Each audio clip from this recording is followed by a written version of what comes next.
सास का आदान प्रदान। वे दूसरे की थाली में घी ज्यादा दिखता है, कहावत है ना। तो उसी कहावत से प्रेरित होकर ये कहानी सुने। मीरा अपनी सहेली सीमा से कहती है, क्या रे सीमा, तेरे जैसी सास भगवान सबको दे। कोई रोक टोक नहीं, कोई बोलियां नहीं, आराम से रहती है और आराम से रहने देती है। एक मेरी सास है। माना कोई रोक टोक नहीं है, लेकिन दूसरी कई परेशानियां हैं जो मेरी सास के साथ है, तू नहीं समझेगी। चल अच्छा रखती हूँ, ननद आई है, उसकी खातिरदारी करनी है। मीरा सीमा की सास से काफी इम्प्रेस रहती है। फिर एक दिन सीमा मीरा के घर किसी काम से जाती है। मीरा की सास कहती है, हाँ भाई सीमा, क्या करने आई है? घर में कोई काम धाम नहीं है क्या? सीमा को तो शौक लगता है, ऐसे कोई कैसे बोल सकता है। आंटी, मैं कौन सा कुछ लेने आई हूँ, देने ही तो आई हूँ। ये अचार बनाया था। तभी मीरा आ जाती है। अरे तू अचार लाई है? तेरी सास ने कुछ कहा नहीं? यहाँ मेरे घर पर तो सामान सड़ जाए, लेकिन मेरी सास मजाल है किसी को चवन्नी भी देने दे। अरे क्यों ना बचाऊं चवन्नी, मेरे बेटे की मेहनत की कमाई है। तेरे भरोसे रहूं तो सब लुटा दे। अब ले ले अचार उससे और दफा कर। मीरा सीमा से अचार लेकर उसे बाहर तक छोड़ने जाती है। अरे यार, तेरी सास तो बहुत अच्छी है। क्या बात कर रही है? कितनी तो बेइज्जती करती तेरी, लेकिन फिर भी तुझे मेरी सास अच्छी लगी। मेरे घर आजा कभी, मेरी सास को देखेगी ना तब पता चलेगा। अरे इससे ज्यादा बुरा क्या हो सकता है। जरूर आऊंगी मैं तेरे घर, लेकिन मैं कुछ लेकर नहीं आ सकती। हाँ, देख रही है ना मेरी सास का हाल। हाँ हाँ, कुछ न लाना, मैं तो कहती हूँ खाली झोला ले आना बस। सीमा चली जाती है। फिर क्या, दोनों अपने काम में लग जाती हैं। लेकिन एक रोज न जाने क्या होता है, मीरा सीमा के घर आती है। सीमा की सास कहती है, अरे सीमा, देख तो कौन आया है, तेरी सहेली मीरा। मीरा, आज कैसे यहाँ पर? आजा आजा। और ये हाथ में क्या है तेरे? क्या मतलब? कुछ नहीं आंटी जी, ये तो खाली थैला है। वो क्या है ना, मंडी जा रही थी तो सोचा मीरा से मिलती चलूं। अरे काहे को मंडी जाना, कल ही मेरा बेटा सब्जी लेकर आया है। अरे मीरा, जरा सीमा का ये थैला तो भर दे। मीरा घबरा जाती है।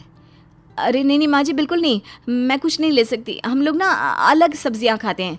खैर, मीरा सब्जी तो नहीं लेती, लेकिन सीमा की सास तो न जाने क्यों कद्रदान हुई रहती है। अरे मीरा, जरा चिकन मटन बना ले, तेरी सहेली आई है। मैं फोन कर देती हूँ, वो दे जाएगा। और सुन, मिर्च जरा तेज कर देना।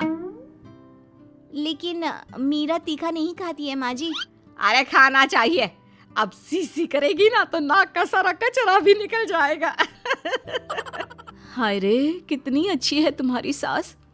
हाँ, तभी आसपास के सारे यहाँ खड़े हो जाते हैं सुबह से ही। अभी 2 मिनट रुक ना, खुद पता चल जाएगा। तभी पड़ोसन आती है। अरे बहन जी, चाय का वक्त हो गया, सोचा चली आऊं आपके घर। अरे क्यों नहीं क्यों नहीं, वो क्या है ना, बहू की सहेली आई है तो चिकन बन रहा है, वो भी लेती जाना। मैं जरा ज्यादा ऑर्डर कर देती हूँ। और हाँ बहू, पकोड़े भी तल ले चाय के साथ। जा जा मीरा बेटी, सीमा की मदद कर दे जरा। मीरा सीमा के पास किचन में जाती है, जहाँ सीमा सास को कोस रही होती है। घर में कितनी मुश्किल से सब्जी और राशन आता है, लेकिन ये नहीं समझेंगी। अरे पिछले महीने भी 2 बार राशन लाना पड़ा था, लेकिन ये है कि सच्ची यार, फिर भी तू लकी है। तेरी सास कम से कम मेरी सास की तरह तो नहीं है। मीरा कुछ देर रहकर वहां से चली जाती है। दोनों बहुएं किसी तरह सास के साथ दिन काट रही थी कि एक दिन सीमा कहती है, नहीं नहीं माँ जी, बस करिए, तंग आ गई हूँ मैं आपसे। मैं अब आपके साथ नहीं रह सकती। एक बार, बस एक बार आप मेरी सहेली मीरा की सास की तरह बनकर देखिए। अरे कितनी अच्छी इंसान है वो, कितना सोचती है घर के लिए। दूसरी तरफ मीरा, माँ जी कैसी हैं आप? कुछ तो सोचा करिए, समाज नाम की भी कोई चीज होती है।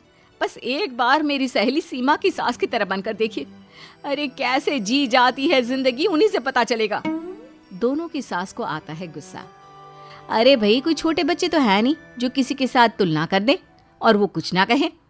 मीरा की सास कहती है, मुझे तो सीमा के पास ही छोड़ा। सीमा की सास कहती है, तू ना मुझे मीरा के पास ही छोड़ दे। दोनों एक दूसरे से सलाह करती हैं और सासों का किया जाता है आदान प्रदान यानी एक्सचेंज।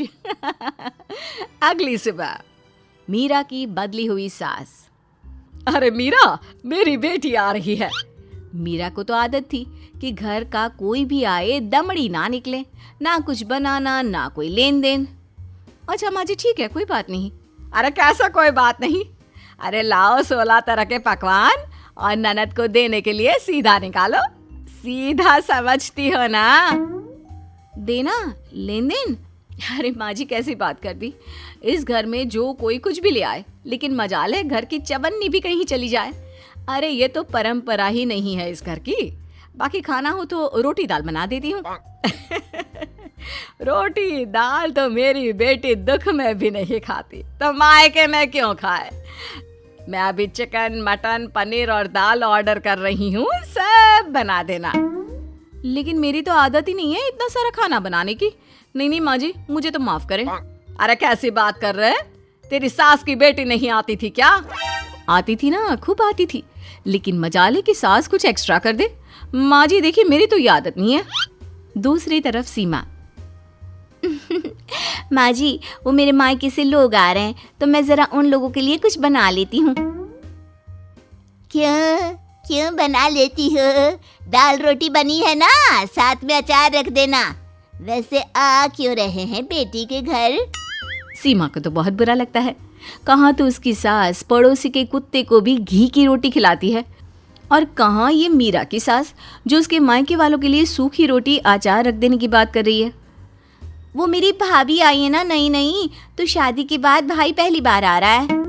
हाँ तो उन लोगों को बोल दो, हमारे घर का रिवाज है सास के लिए 10 साड़ी हार और सजावट का सामान लेकर ही आना, समझे? सास तो बोली जा रही थी, लेकिन सीमा को कुछ समझ में नहीं आ रहा था कि वो क्या करे। सीमा का पति। अरे सीमा क्या हो गया? तुम्हें तो माँ से बिल्कुल ऑपोजिट चाहिए थी ना। कहाँ माँ हर किसी के आओ भगत में तुम्हें लगा कर रखती थी, लोगों से खूब मिलती, घर का सामान बांटा करती थी। अरे याद है ना, तुम्हारे घर वाले आते थे 1 पैकेट लेकर और जाते थे पूरे 10 थैले के साथ। अब आएंगे 10 पैकेट लेकर और जाएंगे खाली हाथ। सही है। नहीं नहीं, मुझे नहीं चाहिए ऐसी सास, ये सब तो मुझे पता ही नहीं था। सीमा घबराकर मीरा की सास को लेकर उसके घर जाती है, जहां मीरा। सीमा ले जा अपनी सास भाई। हाँ हाँ, मैं भी तेरी सास वापस ही देने आई हूँ। चलो मम्मी जी, मेरे लिए तो आप ही सही हो।